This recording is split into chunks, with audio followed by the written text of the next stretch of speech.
Right, you know what else about after the altruist, sabi ko, sige Lord, i-anoint mo po ang aking mga kamay to be a servant. Diba, magko-commit po ako na magsiserve po ako sa iyo.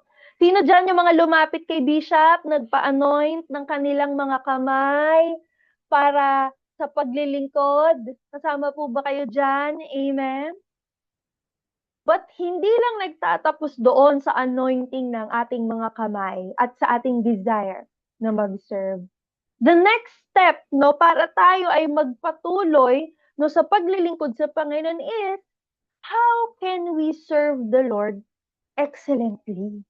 O di ba? Hindi ka lang altruist na may desire ka na maglingkod sa iba o maglingkod sa Diyos, pero in what manner are you going to serve the Lord? Kaya yan ang gusto kong matutunan natin for today. How to become an excellent Christian. Yan, according to the dictionary, ano bang ibig sabihin ng salitang excellent? Right? So, it means very good, of highest quality, exceptionally good, or of superior merit and outstanding quality. Wow! No, hindi ka lang good, pero yung pinakamataas na standard of good. Right? O sino dito yung may trabaho kayo na quality control kayo, quality control supervisor? 'Di ba ano ba ang job description nyo? You are making sure na yung products ninyo or services ninyo is of the highest standard. 'Di ba? That you are going to provide exceptionally good service or product. At kapag sinabing excellent, ibig sabihin superior. Okay, kung i-scorean ka from 1 to 100, 100% ang score mo. At hindi lang yon, yung quality mo ay hindi lamang common or ordinary, but being excellent means you are outstanding. Okay ba yon?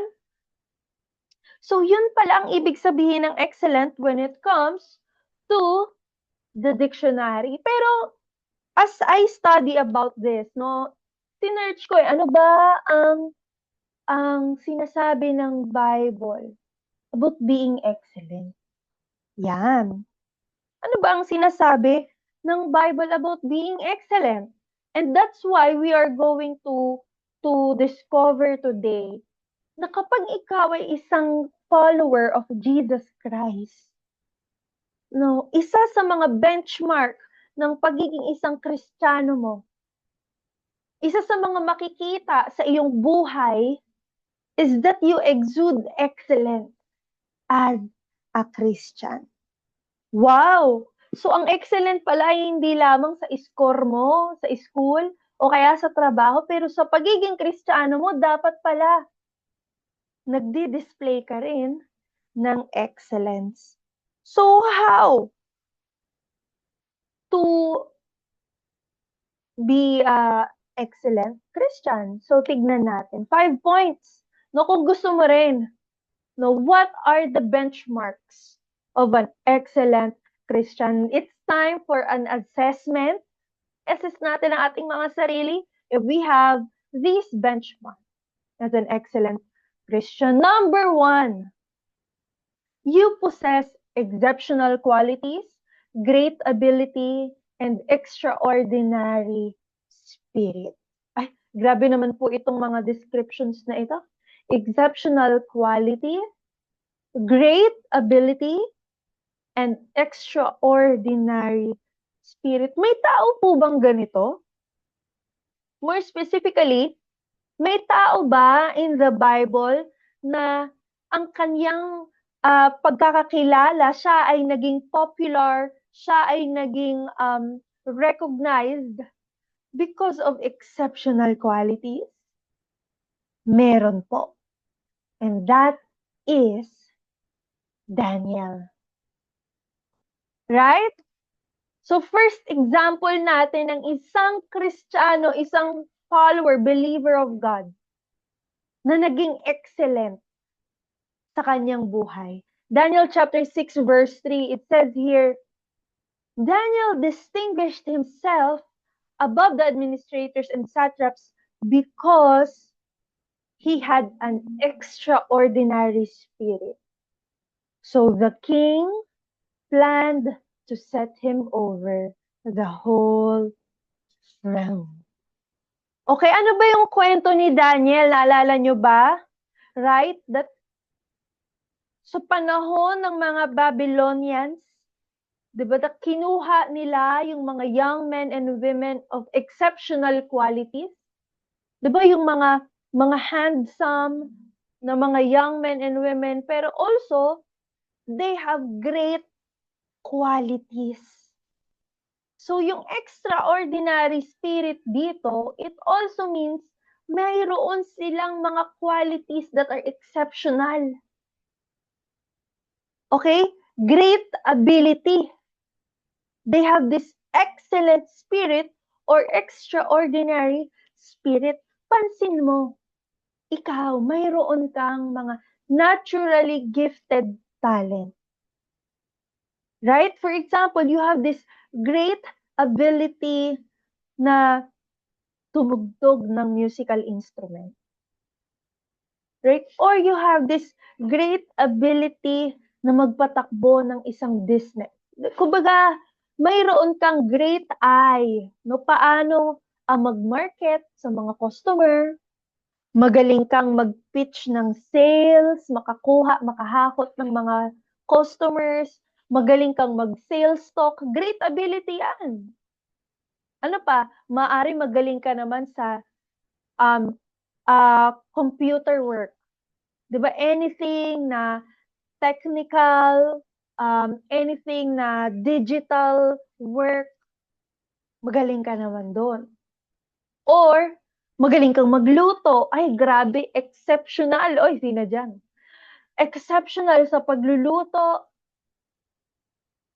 Or, overall, pagdating sa trabaho, parang ikaw lagi yung nako-commend. Oh, wow! Standard procedure, pero, kumbaga, above the standard ka pa when it comes to your work. Ay, grabe. Nako-commend ka ng boss mo because you have displayed exceptional performance sa trabaho. Or nare-recognize ka as employee of the month. Binigyan ka ng certificate of excellence. It's like your supervisors, no, na-observe nila na hindi ka lang basta ordinary gumagawa or nagtatrabaho, pero binibigay mo yung best mo. Wow! And in such case, si Daniel, sa kanyang trabaho, okay, di ba kinuha si Daniel, tinraining siya para maging isang servant sa loob ng palace. Siyempre, kung ikaw ay magtatrabaho sa isang palasyo at magtatrabaho ka under the highest position ranking ng hari, hindi pwedeng ordinary service lang. Si Daniel, he was positioned to work under the king of Babylon. And in fact, sa sobrang excellent niya, na-promote siya ng na-promote. Kaya dito sa verse 3, no, he was distinguished above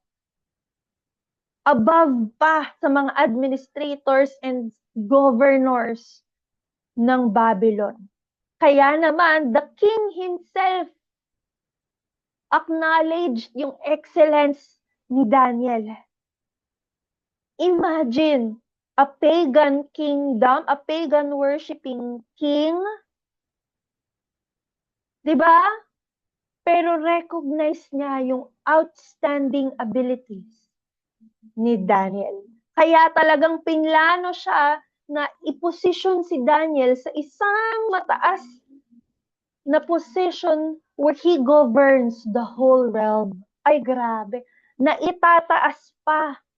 Na po-promote yung mga taong nagdi-display ng excellence. At yan ang in-exemplify ni Daniel.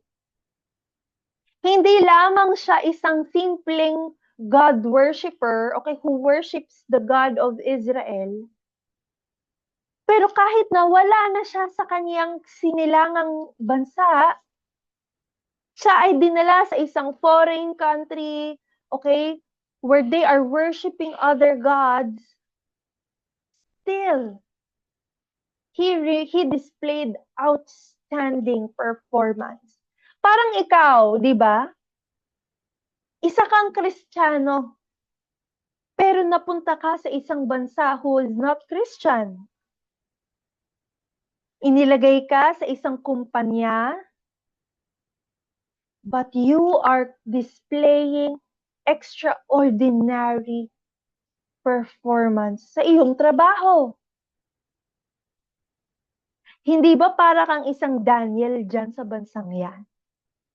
In modern example, sino ang pumapasok sa isip ninyo ng isang modern na Christian, God-fearing na tao na nailagay sa isang mataas na posisyon?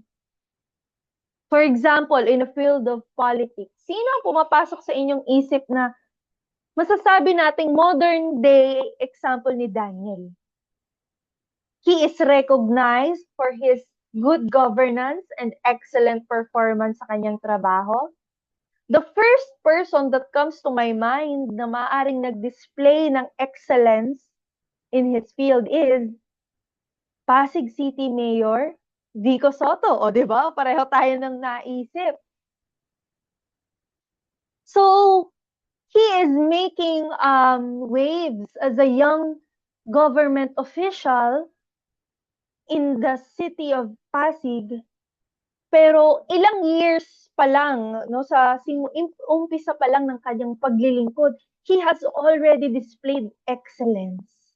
Kung paano niya nag-provide ng hindi putyo-putyong serbisyo, pero makikita mo na yung mga Pasigenyo are receiving high quality. 'Di ba? Isa sa mga nag-trending kay Pasig City Mayor is when he distributed go bags. 'Di ba? Na yung laman ng mga go bags na na-receive ng mga Pasigenyo, good quality. Okay, may kasamang kumpletong mga survival kit, tapos may kasama pa siyang instructions how to use. 'Di ba? Pati nga yung mga sapatos na pinamimigay niya nung back to school program para sa mga estudyante na Pasigenyo, good quality yung rubber shoes. Good quality yung mga school shoes. Grabe. At nararanasan nila yung excellence na dinidisplay ng isang government official.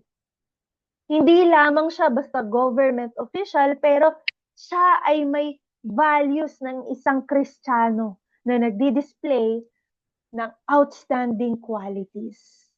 In fact, no, hindi lamang ang mga Pasigenyong nakaka-recognize sa excellence niya, pati buong bansa at even internationally, he is acknowledged for his excellence. Wow! May natural abilities and giftedness when it comes to his field in the politics. Ikaw din.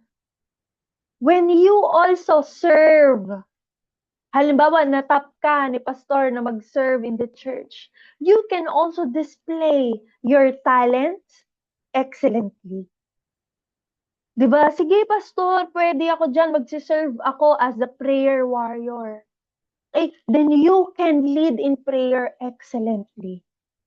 O sige po, pastor, pwede ako mag-serve, ako yung mag-usher at magwe-welcome sa ating mga new friends.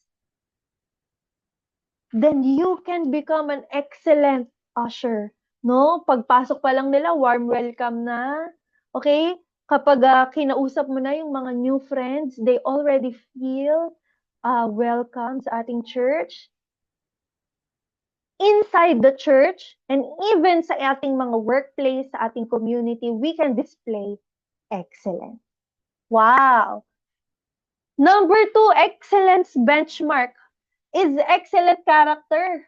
Okay, hindi ka lang magaling sa performance, pero mahusay ang iyong character. Tuloy natin kay Daniel, okay? Sa sobrang excellent niya, nagkaroon siya ng mga bashers. Ay nagkaroon siya ng mga persecutors. To the point na they are trying to dig dirt against him. They are trying to find something na makikriticize kay Daniel. Masyado mong ginagalingan ha. Masyado kang bida-bida. Ano kaya yung pwede nating maibato against Daniel?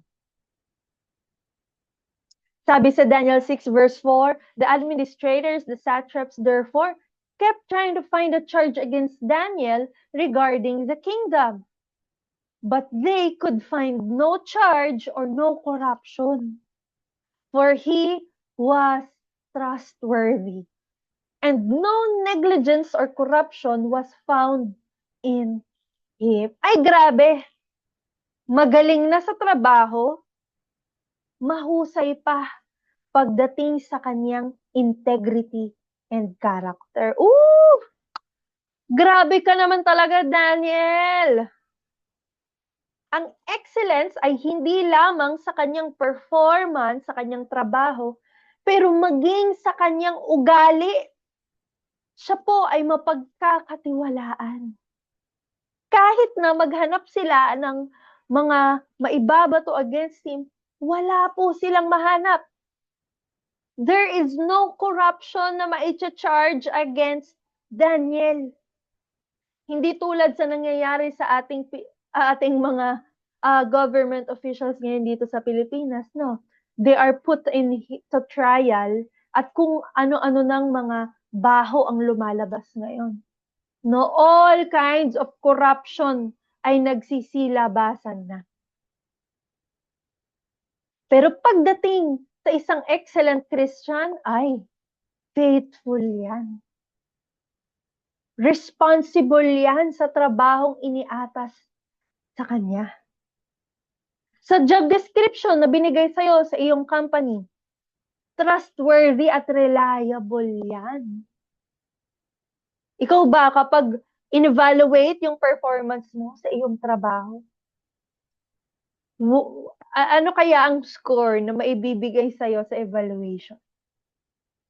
Makikilala ka ba as a worker na mapagkakatiwalaan, reliable, no negligence, no corruption? Hindi nag-uuwi ng stapler yan. May ganun pa ba? Hindi nanlalamang yan sa overtime. O kaya sa time in at time out. Whether binabantayan ka ng supervisor or hawak mo yung sarili mong oras, mapagkakatiwalaan ka ba sa trabaho? How about pag pinasok naman natin in the ministry? May pinagkatiwala sa'yo na ministry or task. No negligence ba? Hindi mo pinapabayaan? Are you giving your best when you are entrusted with the work of the Lord? Inassign ka na ikaw yung mag-lead ng worship. Is this the best that you could give? Pero hindi lang yun eh. Tatanungin dito, do you have the excellent character to go with it? Ano ba ang laman ng iyong puso sa tuwing ikaw ay maglilingkod? Kasi marami dyan magaling. Marami dyan mahusay. Pero when it comes to their integrity, in their character, bagsak. One of the benchmarks of being an excellent Christian is that hindi lalaki yung ulo mo dahil lang sa magaling ka. Pero mas lalo, katulad ng altruist, mas lalong nagpapakumbaba the more that you give your best. Ang tanong, kamusta ang character natin? si Daniel, even though he was already doing good sa kanyang position as a governor, isa pa sa mas nakilala si Daniel is his character. That his love for the Lord, his devotion for God, did not fail. Kahit na may mga taong gusto siyang pabagsakin. Pwede naman mag-compromise si Daniel eh. No? Para hindi na siya mag-power trip yung mga kapwa niya, other politicians, di ba? Para hindi na siya pag-initan. Pwede naman mag-compromise ka na lang. But Daniel displayed devotion and worship to the Lord our God. Even if it meant maipatapon siya sa den of lions. 'Di ba? Yun na nga lang yung butas na naibato nila kay Daniel. Masyado siyang religious. Masyado na siyang nag-i-spend time in prayer. Sa sobrang devotion niya, naging yun na lang yung kasalanan niya. But still, Daniel displayed excellence and no compromise. I hope tayo ay ma-challenge din when it comes to excellence in our character, even to the point that we will not compromise our devotion to God and display excellence in our character. I hope na when it comes to your workplace, makilala ka din na mapagkakatiwalaan ka. You are of a trustworthy character. Hindi ka lazy na empleyado. 'Di ba? You are a hardworking worker sa iyong company. 'Di ba? Makilala ka na, ayan, yung Kristiyano yan, pero magaling magtrabaho at mahusay at mapagkakatiwalaan. Amen. Another excellent benchmark, number 3, is enthusiasm. Oy, wow! Enthusiasm, anong ibig sabihin nito? It is the feeling of energetic interest in a particular subject or activity and a desire to be involved in it. Energetic and lively. May enthusiasm when you are doing something with passion. Okay? Ano ba ang word origin? Saan ba nanggaling yung salitang enthusiasm? Okay, en from the word en and theo. So the Greek word na en, ibig sabihin within. Okay, napopossess mo inside of you. And then theo meaning God.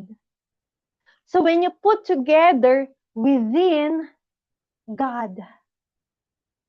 So an enthusiastic person has God within you. This means that being enthusiastic means you possess God inside of you. The Spirit of God is inside of you. That you are just so full of life. Woo! Ito yung mga taong sinasabi natin na, ay, grabe to, itong taong to, yung energy niya. When they are working, ang gaan niyang kasama, very energetic. Pag ito yung kasama mo sa trabaho, very zealous at masipag, binibigay niya yung best niya. Kapag ito yung kasama mo sa ministry, ramdam mo yung passion niya, buhay na buhay. An excellent Christian has enthusiasm. Sabi nga sa Romans 12:11, never be lazy but work hard and serve the Lord enthusiastically. Yan, dyan natin nakuha yung word. In NIV, sabi, never be lacking in zeal, but keep your spiritual fervor. Yung salitang zeal, spiritual fervor. Yan yung mga synonyms or similar words sa passionate, on fire, diligent, enthusiastic. Etong Romans 12:11, ang context nito ay nagbibigay si Apostle Paul ng mga instructions or paano tayo bilang Kristiyano isa sa pamuhay, no, yung everyday life natin, life in general, kumbaga. Yung ethics natin bilang mga Kristiyano. At isa sa mga instructions niya sa atin bilang mga Christians is when it comes to your life, huwag kang kukulangan ng zeal in your life. Don't be lazy, but work hard and serve the Lord enthusiastically. I love it that they use the word spiritual fervor. Yung apoy mo sa paglilingkod sa Panginoong Diyos, it displays excellence. Kaya kapag may ikaw ay ipinagkatiwala sa inyo in pag-serve, diba, hindi mo siya gagawin na para ka bang walang, ano ba yan? O sige na nga, gawin ko na nga ito. Basta matapos lang.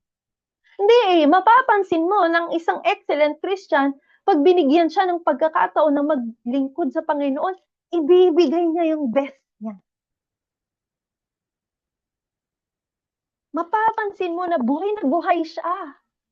Uy, grabe tong taong to, passionate, taga-picture lang yan, nakikita mo yung mga may hawak ng camera, pipicturean niya yung mga nagwo-worship, tapos hahanap pa siya ng iba-ibang angle, talagang kung ano-anong settings yung gagamitin niya, dadapa pa yan, kukuha pa yan, mula sa iba't ibang lightings and angle, kasi gusto niyang ibigay, ma-capture yung best.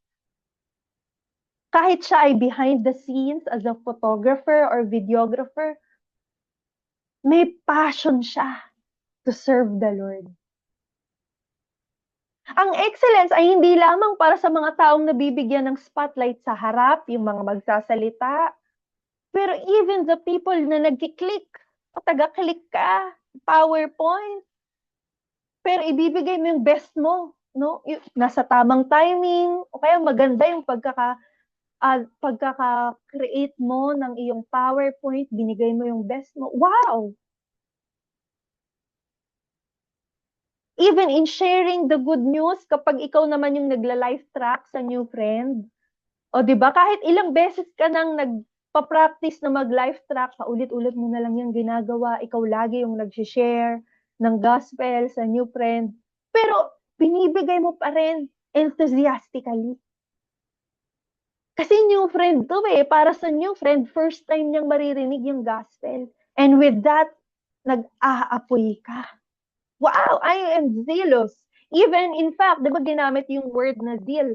The zeal for the Lord's house. Di ba? David was consumed with the zeal for the house of the Lord. Lord, gusto kong ibigay sa'yo yung best na makapagpatayo ng isang temple kung saan mananahan ang kabanalan and glory ng Panginoong Diyos. Ganon ka-passionate, ganon ka-mahal ni David ang Panginoong Diyos. He was consumed by the zeal. It's like para kang apoy na kinukonsume ng apoy ng Panginoong Diyos. Kaya nga, di ba, enthusiasm within you. The Spirit of God is within you. That you want to serve Him with all your heart. Lord, help us sa Life Giver Japan that we will be consumed by the zeal for the house of the Lord. Lord, gusto pa naming i-elevate yung aming simbahan, the way that we do our Sunday services, the way that we serve, the way that we lead worship with enthusiasm. Buhay na buhay. The way that we usher people, welcome people to our church, very lively. Ramdam na kaagad nila yung excellence. When it comes to leading our life groups with enthusiasm, excited tayo na mag-life group. Di ba? That we will work hard para paramihin yung mga tao sa life groups natin at we serve the Lord with spiritual fervor. Wow! Palakpakan natin ang Panginoon. That is the benchmark of an excellent Christian. Amen? Are you enthusiastic for the Lord? Lord, gusto ko rin yan. That I will display enthusiasm in all areas of my life. Okay, lastly, okay, malapit na ako matapos. Last 2 points. Number 4, excellence benchmark is you fear the Lord and work wholeheartedly for the Lord. Wow! Fear the Lord and work wholeheartedly for the Lord. The verse that best displays this is in Colossians 3:22 to 23. Sabi, don't work only while being watched as people pleasers, but work wholeheartedly, fearing the Lord. Whatever you do, work at it with all your heart as working for the Lord. Bakit mo ibibigay yung excellent service mo? Why are you going to work with all your heart? Ano ba yung pinanggagalingan mo? Verse 22a says here, work wholeheartedly because you fear the Lord. Out of the reverence for God. Hindi dahil binabantayan ka ng supervisor mo. Hindi dahil, ay may makakakita kasi sa akin kaya ibibigay ko yung best ko. Hindi dahil gusto mong mapalakpakan ka ng mga tao, not to please the people, but out of your reverence for God, I will give my very best. What if pinatawag ka ng emperor ng Japan or prime minister, modern tayo? Di ba may newly elected first ever female prime minister ng Japan?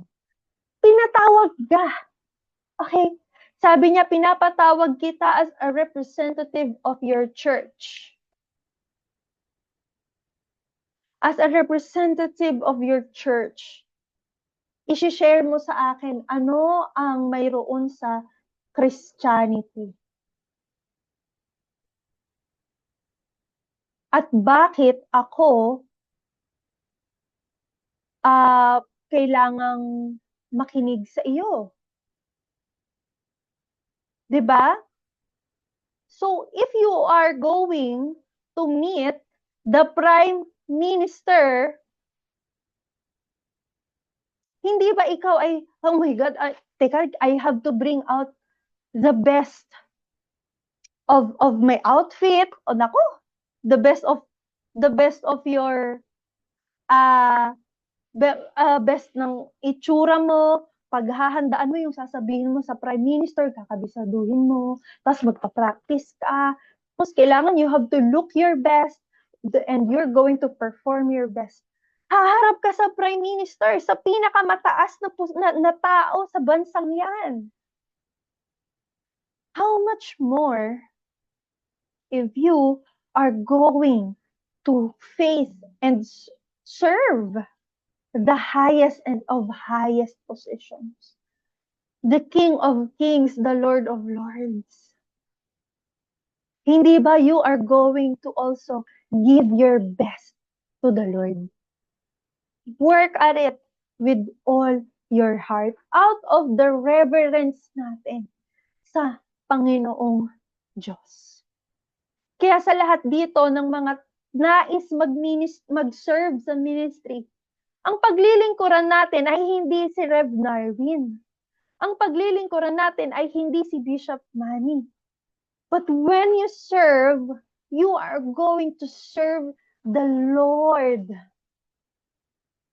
And we are going to serve out of our reverence for Him. Lord, you deserve the best service. And that is out of our reverence for Him. That's why we are going to work at it with all your heart. Wholeheartedly. Hindi sinabi dito na half-hearted. Mayroon, di ba, na parang, oh, sige, magko-commit ako, magsiserve ako. Pero hindi nila na ibibigay ang kabuuan ng kanilang availability. Kabuuan ng kanilang galing. Di ba, nag-hold back pa. Lord, help us that as we serve you, maibigay namin yung 100% namin sa paglilingkod. Yung mga commitments natin sa Panginoon, it's time to evaluate. Kamusta ang commitment mo sa Panginoong Diyos? Half-hearted ka pa rin ba hanggang ngayon? 50% pa rin ba ang naibibigay mo na paglilingkod sa Panginoong Diyos? Sa iyong commitment? Life Giver Japan, I challenge you.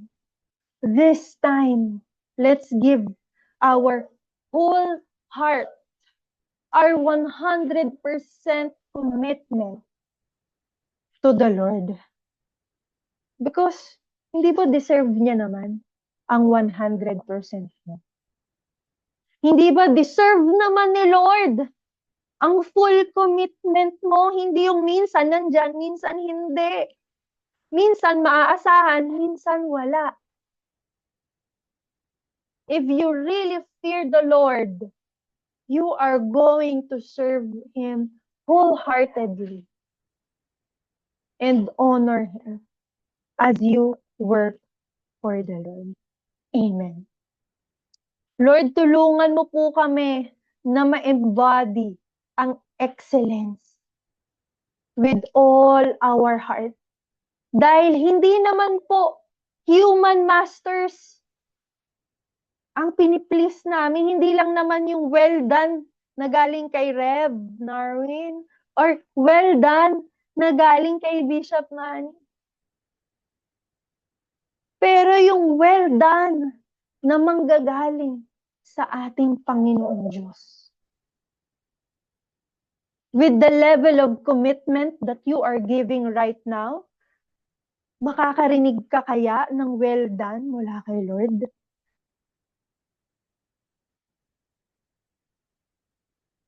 Lord, ayaw po namin na maging people pleaser. Na makita lang sa picture or video na nagsiserve kami, tapos maipost lang sa social media na nagsiserve kami, para lang masabi lang na nagsiserve kami. No, Lord, we are not doing this for the sake of recognition from people. Para lang palakpakan kami ng mga tao. Para lang masabi nila na, uy, wow, nagsiserve siya. No, Lord. We are committing our service to the Lord, whether may nakakakita man sa'yo o wala. Behind the scenes, yes, Lord, magsiserve ako. Ikaw man yung tagaligpit ng mga kalat after service, yes, Lord, magsiserve ako. Ikaw yung tagaluto para sa kakainin after Sunday service. Yes, Lord, I will give my best. This is my service for you, oh God, kahit walang nakakakita. This is not for human masters and to please people. Pero ibibigay mo yung excellence mo as you are working for the Lord. For the Lord. Grabe. God, Para sa'yo to. Kaya gagalingan ko. Amen. And lastly, excellent benchmark. We serve an excellent master. That is Jesus Christ. Bakit po ibibigay ang best mo, ang 100% commitment mo? Kasi yung pinaglilingkuran mo is an excellent master. Sabi dito sa as continuation ng Colossians 3:24, since you know that you will receive an inheritance from the Lord as a reward. It is the Lord Christ that you are serving. Ultimately, ang pinaglilingkuran mo ay ang Panginoong Diyos. Hindi ba deserving niya ang iyong excellence? Ang ating Lord at ang ating Master deserves of the highest quality, of the highest standard, of the highest praise. Because He is an awesome, excellent Lord and Master.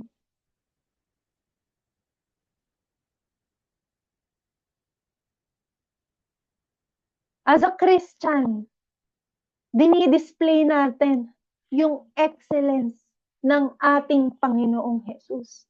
Hindi ba ikaw rin ay nagiging isang witness kapag ikaw ay excellent sa iyong workplace? Ay, kilala ko yan. Mahusay yan sa trabaho. Christian yan eh. Diba? Kilala ka na hindi ka lang nag-church every Sunday. Hindi ka lang basta-basta kilala na Christian yan, pero kilala ka rin na mahusay sa trabaho. And ultimately, it brings honor to the Lord when you give your best at whatever you do. Kanina nga, Colossians 3:23, balikan ko lang, sabi, whatever you do, work at it with all your heart as working for the Lord. It is the Lord Christ you are serving. Whatever you do, nasa trabaho ka, isipin mo na kahit na nakakainis yung boss mo minsan, yung supervisor mo minsan, isipin mo, ibibigay ko pa rin yung best ko kasi para kay Lord. What about being a student? Diba, bilang isang student, you're gonna give your best studying kasi you want to honor the Lord Jesus Christ in your study. What about being a housewife? Okay? Yung pagpapalakad ng iyong tahanan, pagpapalaki ng mga anak, you give your best. Raising up your children, managing the household. Kasi ang dinidisplay mo, ang ino-honor mo ay para sa Panginoong Diyos. Even as a mom, even as a dad, you can display excellence. Kasi nga sabi, whatever you do, sa trabaho ka man, sa school ka man, sa bahay ka man, at sa pagsiserve sa loob ng tahanan ng Panginoong Diyos, excellence. Because ultimately, we are serving the most excellent Master, Lord Jesus Christ. Palakpakan natin ang Panginoon. Amen. So itong 5 excellence benchmark na ito, kamusta ka dyan? Which of these are you embodying or displaying? Bakit nga ba? We are encouraged to live an excellent life. Because an excellent life gives glory and honor to an excellent God. Lord, hindi ka lang basta good, pero excellent ang ating Panginoong Diyos. At hindi ba, there is satisfaction and fulfillment kapag alam mo na binigay mo yung best mo, no? No regrets. Alam mo yon, yung buhay na wala kang pinagsisisihan kasi binigay mo yung todo mo. Hallelujah. Being an excellent Christian means you are exceptional. Hindi ka basta-basta. Hindi ka katulad ng iba. And it separates you from the rest. Itinataas mo ang iyong pagiging isang Kristiyano. No, may Kristiyano na chill lang, baga, ka lang, swabe lang, ordinary life lang tayo. But this is a challenge for you to be exceptional. Itaas natin yung standard ng pamumuhay natin. To be extraordinary. Kung ang mundo ay may standard, dapat tayo may heavenly standard sa pamumuhay. The way that you talk, your conduct, the way that you live your life, outstanding. Hindi ka katulad ng iba because you are upheld to a godly standard.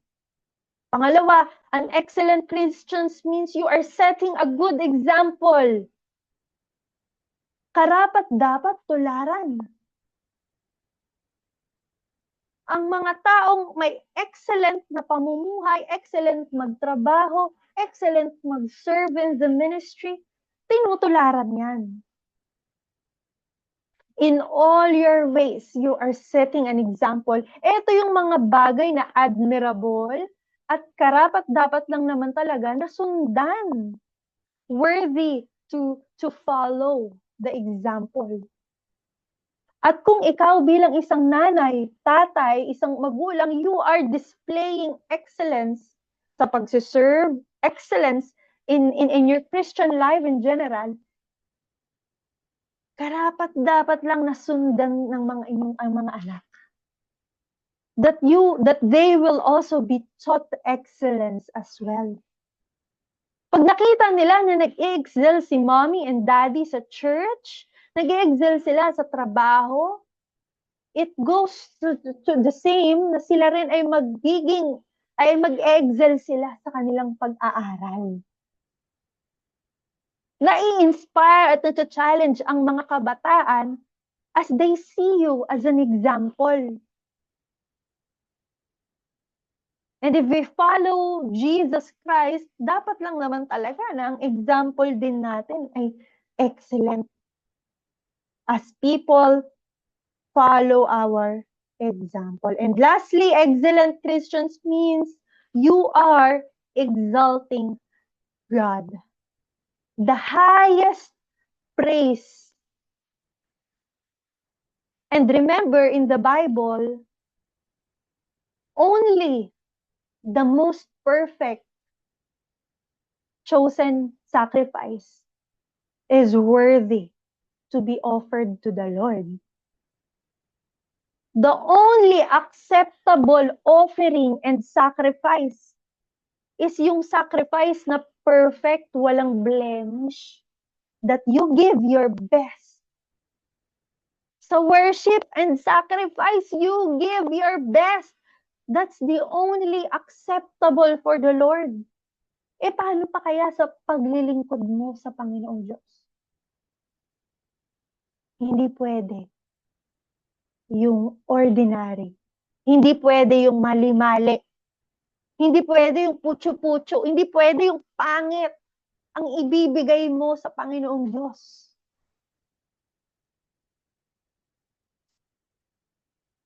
God is an excellent creator. At makikita mo as you observe nature, napaka-intelligent ng design. Excellent ang pagkaka-create ng Diyos of all creation. At ikaw as a human being, when you display excellence, you are giving the highest praise to the most excellent God. Hallelujah. Oh, Lord! Tapos na kami sa pagiging mediocre Christian. No more.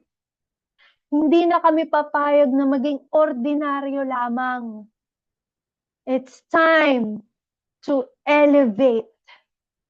Lord, hindi ako papayag sa pwede na to Christianity.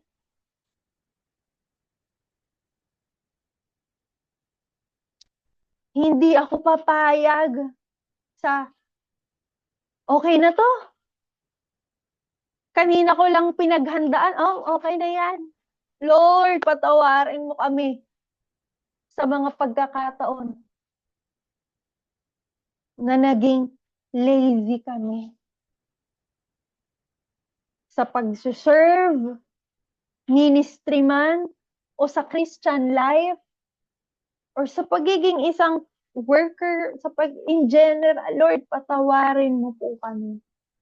Tinatapos na namin ngayong araw ang pagiging mediocre, ang pagiging lazy na Kristiyano. But Lord, today, help us. I want to be an excellent Christian. And if this is your prayer sa araw na ito, help us, Lord God. Oh, Lord, help us to give our best, to elevate and challenge ourselves out of mediocrity, out of complacency, and out of laziness. Lord, we repent. Lord, patawarin niyo po kami when we have been negligent. Pinabayaan namin, Lord God, yung mga giftings, talents, skills na ipinagkaloob at ipinagkatiwala mo sa amin. Lord, patawarin mo po kami. Nung nakontento na lang kami sa okay na to, pwede na yan. Basta mairaos lang. Lord, forgive us. Because you do not deserve that. You do not deserve yung tira-tirang effort. Yung leftover na time lang, kung ano lang yung available ako. Lord, patawarin mo po kami for our half-hearted commitment. Lord, patawarin mo po kami kung hindi kami reliable. Minsan nandyan, minsan wala, minsan naiiwan sa ere. Lord, patawarin mo po kami. This does not display excellence. Lord, tulungan mo po kami. We ask for the spirit of excellence, for the zeal for the house of the Lord to consume us.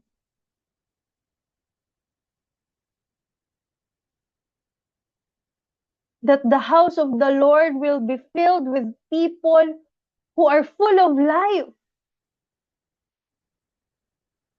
That we experience joy and satisfaction when we give our best serving the Lord.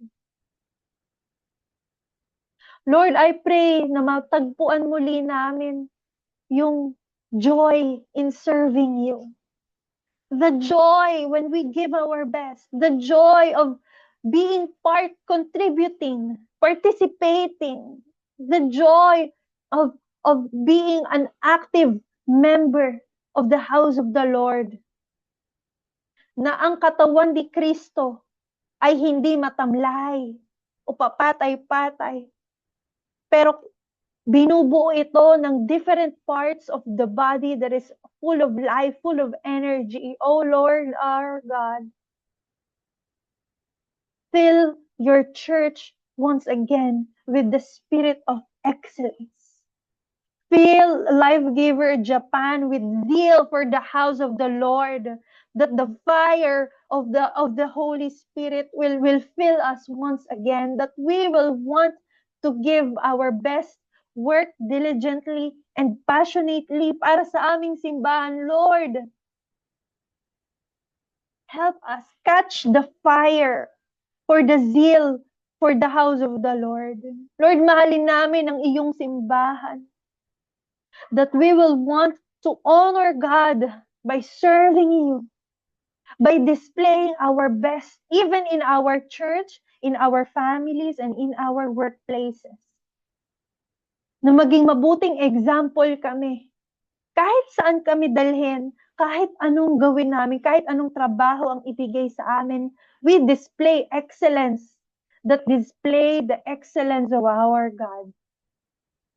Oh Lord, bless these hands. Anoint these hands, Panginoon, na hindi lamang maging masipag, pero maging mahusay. Maging mahusay sa kahit anuman ang ipagkaloob mo po sa amin na task, na mission, na purpose. That these hands and these hearts also, ang mga puso namin, ay magkaroon ng excellent character of integrity. That has no room for compromise and no room for corruption, no room for pride. Dahil hindi namin ito ginagawa for the applause ng mga tao, dahil nakatingin yung mga tao sa amin. But Lord, we will give our best only to give the highest praise na karapat-dapat para sa'yo. Lord, today marks a new season para sa aming simbahan, kung saan magko-commit kami to be an excellent church. Life Giver Japan. As we are consumed by the Spirit of the Lord, be filled by the Spirit of God, that the house of the Lord will be filled by His Spirit. The enthusiasm for the church, it will be full of life, full of passion, hardworking people, and excellent people of God. Hallelujah. Lord, thank you for these excellent people na kasama ko ngayong umaga. Help us, Lord God, to be faithful sa mga pinagkatiwala mo po sa amin. That soon we will see our church giving glory and honor to the Lord our God in the most excellent way.